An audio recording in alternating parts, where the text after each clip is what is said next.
Hi, Tita Bans. Good morning, hi! Anong iyong luto? Nagluluto ako ngayon ng charan! Ginataang tulingan. At Diba? Siyempre, nilagyan ko ng curry para masarap. Wow. Tapos, nagpiprito ako ng talong para dito ilagay mamaya sa ibabaw niya, diba? Ang ulam namin for today. So, today's video, ayan. Ito siya. Ayan.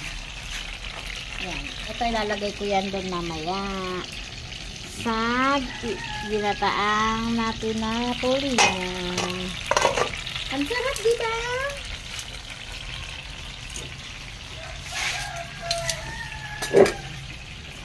Ayan, guys. Kumukulo na siya.